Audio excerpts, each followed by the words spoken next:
Hey guys, LevelCap here, and today in gaming, Ubisoft's war against cheaters is looking promising. The latest update for Call of Duty Cold War is here, the Steam Game Festival is live with over 500 free demos, and much more.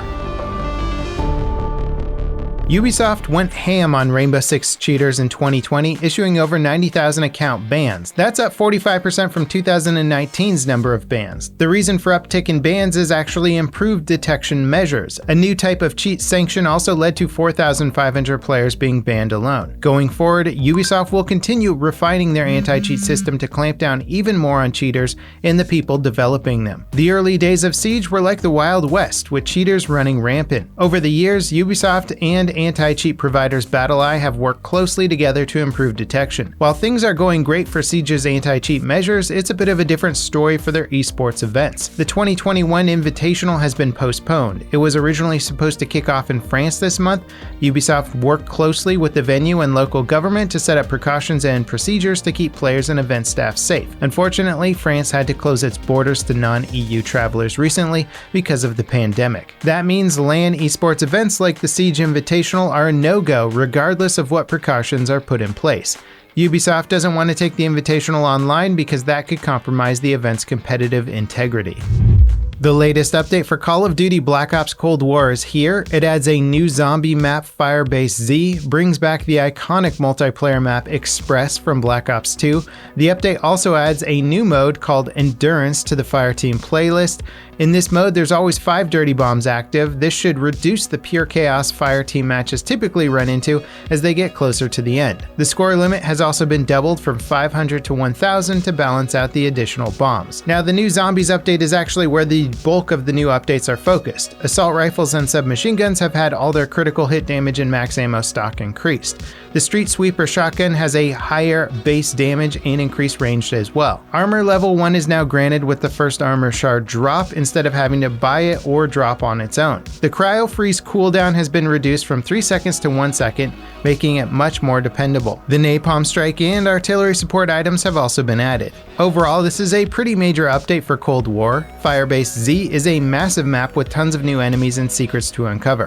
It feels like Treyarch is pouring a ton of effort into the Zombies mode. As for standard multiplayer, Express is easily one of the best maps from Black Ops 2, and it fits Cold War quite well. As for Warzone, we actually have some good news today. Raven Software are aware of the recently discovered Stim glitch exploit and is working on a fix.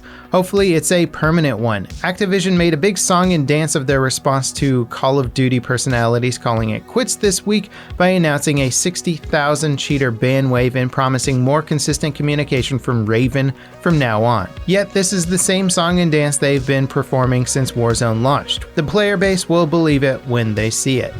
The launch of Apex Legends Season 8 hit a new concurrent player count record on Steam. There were 184,000 concurrent players duking it out in the Battle Royale yesterday, which is over 40,000 more players than the game's previous record. If there's any doubt that Apex was still growing, these numbers should put that doubt to rest now. Season 8 in general has been a blast. The changes to Kings Canyon make it feel fresh enough to not be boring without fundamentally changing the map's core identity.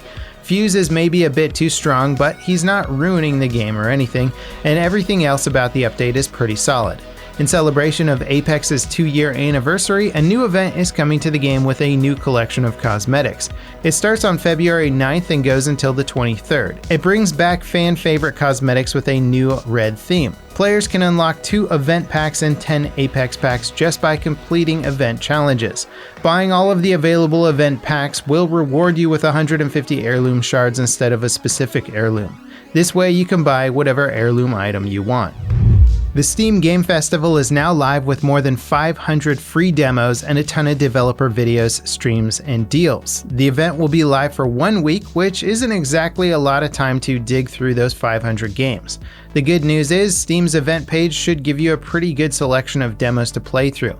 There's also plenty of articles showcasing highlights from the event. Steam is also officially launching in China next week. The platform has been available in mainland China via VPNs and other means for years now. Still, Valve are officially launching a China-only version of Steam that adheres specifically to the country's censorship laws. That means a ton of missing games and content as well as Chinese-specific versions of international games. Steam China is being co-developed by Valve's partner Perfect World. They previously worked together on Chinese versions of CSGO, among other things. Racing game developers Codemasters have approved EA's acquisition bid of $1.2 billion. EA's buyout is their effort to get racing titles out annually. Codemasters has been up for sale for some time now, and Take-Two had a $1 billion offer on the table until EA came in with a higher bid.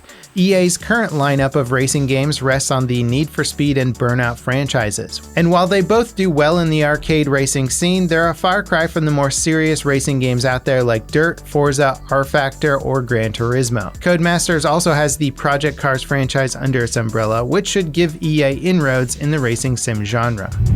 Yesterday, Amazon's founder and CEO Jeff Bezos announced he was stepping down from the role of CEO and would transition to executive chair of the company's board. The company's new CEO, Andy Jassy, wasted no time doing damage control in response to a recent Bloomberg article about Amazon's languishing game development efforts. The report cited issues with toxic office culture, copycatting, and the gaming division being led by somebody who has never made games before. Jassy responded to the article saying, "Though we haven't consistently succeeded yet in AGS, I believe we will if we hang in there." It's a pretty vague answer, but shows Amazon is at least trying to salvage their gaming division. As for Bezos, his role as executive chair basically makes him one of Jassy's bosses. Many took the announcement to mean that Bezos would be stepping back from a leadership role, but it sounds more like he's retreating from being the public face of Amazon, if anything. Before we get to our final story today, just a quick reminder that we upload the day's top stories as bite-sized 60 seconds or less videos every day on Twitter, TikTok, and the LevelCap Shorts YouTube channel. If you want the latest breaking news from us as fast as possible, hit the links in the pinned comment and follow us there. Thanks to GameStop's stocks going to the moon last week, the company is bringing on 3 new high-level executives to help salvage the business. Matt Francis was an engineering lead at Amazon Web Services and will be GameStop's first ever Chief Technology Officer. Kelly Durkin will serve as Vice President for Customer Care and is yet another Chewy employee to follow the company's founder.